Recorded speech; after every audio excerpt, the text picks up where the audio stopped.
Hello friend, my name is Amit. Today I discuss a wonderful topic, citral.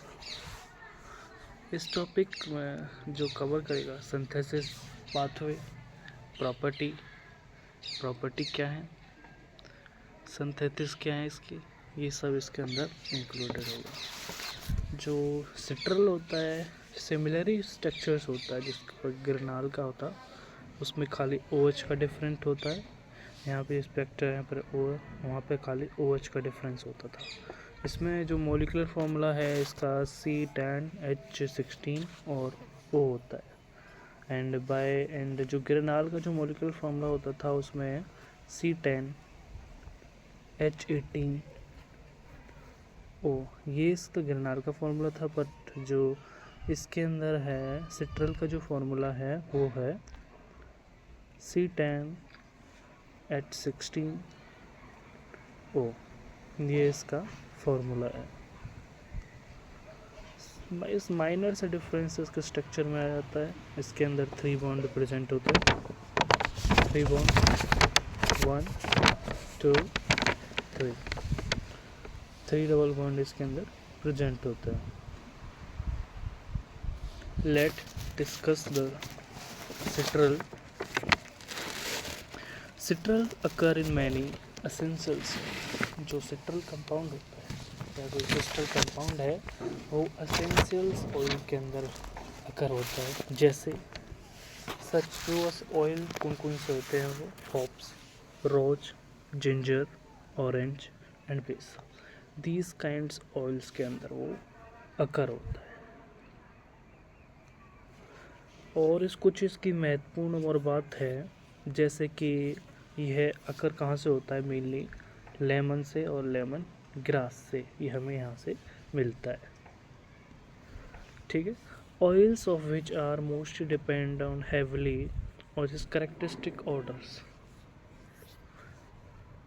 इसकी क्या characteristic है, सुगंधित characteristic order की कैसे सुगंध से खुशबू होती है इसकी, उस पर डिपेंड करता है। It can be composed as much 85% of it lemon grasses oil. मतलब ये 85% लेमन ग्रासेस ऑयल से निकाला जाता है। इसकी कुछ फिजिकल प्रॉपर्टी होती हैं, जैसे कि इट इज़ कलरलेस लिक्विड। मोनली जो मैं अभी जो ग्रेनाल हो गया, इस जो प्रीवियस टॉपिक भी वो भी कलरलेस लिक्विड ही थे, या सॉलिड भी थे, कलरलेस लिक्विड ही थे, पर वो बोथ आर कलरलेस थे। इनका जो बॉइलिंग पॉइंट है वो 228 डिग्री से 232 डिग्री सेल्सियस होता है। स्ट्रक्चर में जिसका जो मॉलिक्यूलर फॉर्मूला होता है C10H16O, इसके अंदर 3 डबल बॉन्ड प्रेजेंट होते हैं। ठीक है, ये इसका स्ट्रक्चर होगा, जो कि गिरनाल से थोड़ा सा ही डिफरेंस होता है इसमें। आगे बढ़ते हैं। इसके एलिमेंट एनालिसिस ऑफ गिरनाल सो एज एम्पेरिकल फार्मूला के एम्पेरिकल फार्मूला क्या होता है इसका C10H16, जो कि मैंने अभी बताया। इसके अंदर जो 3 बॉन्ड प्रेजेंट होते हैं। हाँ, अब इसको जो स्ट्रक्चर जो होता है क्या क्या रिएक्ट करता है वो देखते हैं। When he treated hydroxide amide then form. मतलब जब हम सिट्रल को हाइड्रोक्साइड अमाइड के साथ जब ट्रीट करते हैं, ये ऑक्सीजन फॉर्म करता है। क्या फॉर्म करता है? ऑक्सीजन फॉर्म करता है। ये हो गया CiTrAl, सिट्रल हो गया। इसके NH2OH के साथ जब हमने इसकी रिएक्शन करवाई तो इसने ऑक्सीजन फॉर्म किया, जिसके N के साथ OH अटैच हो चुका है। इसमें खाली है। आगे बढ़ते हैं। आगे इसकी रिडक्शन कराते हैं, रिडक्शन विद सोडियम। इसकी फिर रिडक्शन क्या कराते हैं? Reduction with sodium in ethanol give an alcohol oxidation of telling reagent given an acid. जब इसकी हम रिडक्शन कराते हैं तो हमें क्या देता है? इसकी जो हमने रिडक्शन कराई किसके साथ, सोडियम इथो OH के साथ, तो ये जो O बॉन्ड है ये OH में कन्वर्ट हो जाएगा। फिर इसकी Ag साइड के प्रेजेंस में वो करवाई थी और ये फिर हमें ये वाला स्ट्रक्चर देगा, ठीक है। फिर आगे इन 1891 के अंदर सिमरन नाम का कोई साइंटिस्ट था जो सिट्रल को पॉलीलाइसिस करके इसने प्रोड्यूस किया। क्या किया,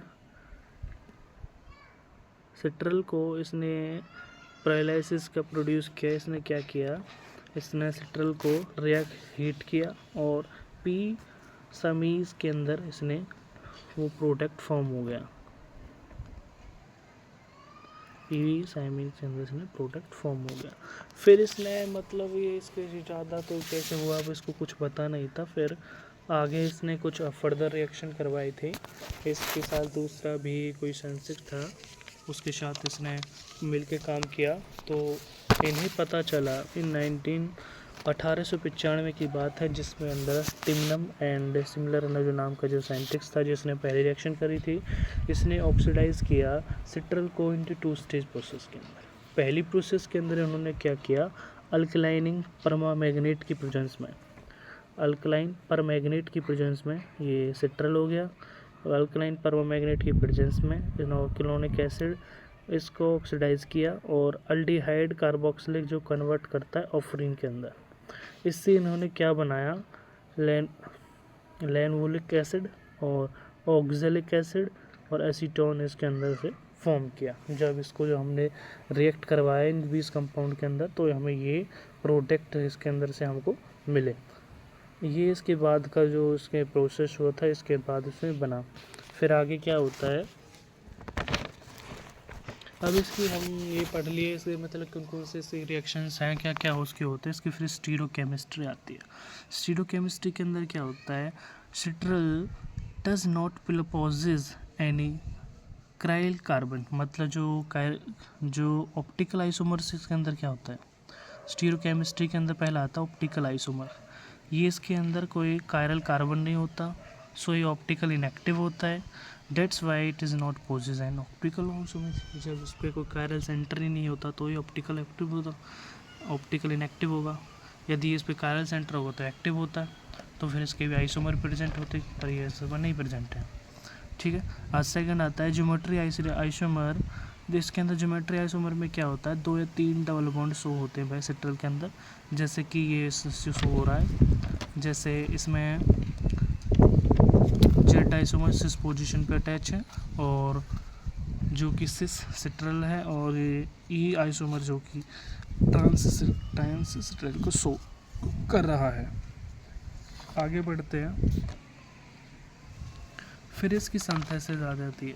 सिंथेसिस में क्या है, अर्गिन और विंड्रॉप की सिंथेसिस है, जो कि इन्होंने 1948 के अंदर दी थी। इन्होंने क्या किया, इन दोनों साइंटिस्ट ने इन्होंने यूज़ किया एसीटोन। इन्होंने क्या किया, एसीटोन को यूज़ किया एंड एसिटलाइजेशन किया, जिसमें कि उन्होंने सिंथेसाइज किया। जब एसीटोन का सिंथेसाइज करेंगे तो उनका प्रूव क्या था, एसीटोन का सिंथेसाइज था सोडियम -3 के प्रेजेंस में, तो उन्होंने मिथाइल ब्यूटेनॉल को फॉर्म किया। मिथाइल ब्यूटेनॉल को फॉर्म किया। ये कैसे कैसे बना, इसमें क्या है, sodamide was generated into situated sodium metal, मतलब जो सोडियम मेटल ये हो गया Na, and is liquid ammonia NH3, ये लिक्विड अमोनिया हो गया। एंड यूज़ को जब रिएक्टेड किया तो इसमें प्रोटॉन जनरेट हुआ, और जिससे कि एसीटोनामाइड ये जो आयन है मिथाइल ब्यूटेनॉल ये फॉर्म हो गया। आगे बढ़ते हैं। जो फर्दर जो रिएक्शन है, जो मिथाइल ब्यूटेनॉल है, ये आगे जो रिएक्ट होता है, किससे रिएक्ट होता है, चेडन CuH2O की प्रेजेंस में जब रिएक्ट करते हैं तो ये मिथाइल बिटइनॉल बन जाता है। जो उसमें ट्रिपल बॉन्ड थे या डबल बॉन्ड रह जाते हैं, और सिमिलर स्ट्रक्चर यही होता है। फिर फर्दर इस स्ट्रक्चर को हमने फर्दर रिएक्ट करवाया PbR3 के साथ, तो इन्होंने दिया पायरिन ब्रोमाइड के आंसर इन्होंने दिया। इसमें स्ट्रक्चर में क्या रहा, इसमें जो जो डबल बॉन्ड था वो हट गया और ब्रोमीड के साथ इसमें जो ब्रोमीन जुड़ चुका है। फिर आगे इसके फर्दर इसकी रिएक्शन करवाई, ये इसके साथ ये कंपाउंड हो गया। फिर HNO3 पॉजिटिव और CO2 नेगेटिव के साथ जब इसके प्रेजेंस में इसकी रिएक्शन करवाई तो मिथाइल हैप्टोन इन्होंने प्रोडक्ट में इसका फॉर्म हुआ। फिर जो इस प्रोडक्ट में जो मिथाइल हैप्टोन है इस प्रोडक्ट में मिला, फिर इसको फर्दर इस हमने रिएक्ट करवाई जिस कंपाउंड डाल के इस कंपाउंड को प्रेजेंस में इस कंपाउंड डाला तो ये कंपाउंड डायरेक्टली यहाँ पर अटैच हो जाता है सिंपली। फिर जब हमने इसको फर्दर इस कंपाउंड को आगे फर्दर वो करवाया H2PB और BbSO4 की प्रेजेंस में, तो ये जो कंपाउंड है जो वहाँ पर ट्रिपल बॉन्ड का था यहाँ पे इस डबल बॉन्ड का हो गया। फिर फर्दर हमने HCl की प्रेजेंस में इसको करवाया तो ये सिट्रल फॉर्म हो गया। तो ये इसकी सिंथेसिस हो गई और ये इसकी सिंथेसिस हो गई। आगे बढ़ते हैं, आगे क्या होता है।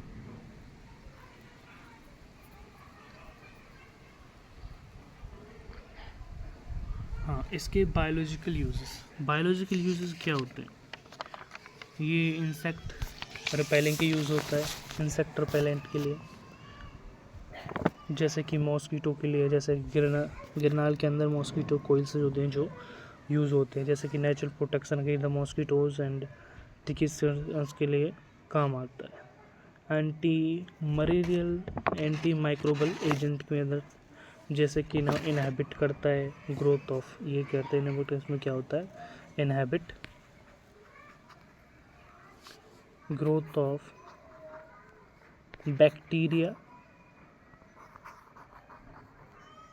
एंड फंगी, ये इनकी ग्रोथ को इनहिबिट करता है। एंटी मलेरियल एजेंट के अंदर, माइक्रोबाइकल एजेंट के अंदर इनको इनहिबिट करता है। फिर आते हैं एंटीऑक्सीडेंट में क्या होता है, प्रोटेक्ट करता है सेल्स को डैमेज होने से, प्रोटेक्ट। एंटीऑक्सीडेंट में अंदर क्या होता है, प्रोटेक्ट सेल फ्रॉम डैमेजेस, ठीक है। एंड फोर्थ पॉइंट क्या है इसका, फ्लावरिंग एंड फ्लैंसिंग के लिए काम आता है, जैसे कि लेमन सेंटेंस परफ्यूम और फूड के अंदर भी यूज़ किया जाता है।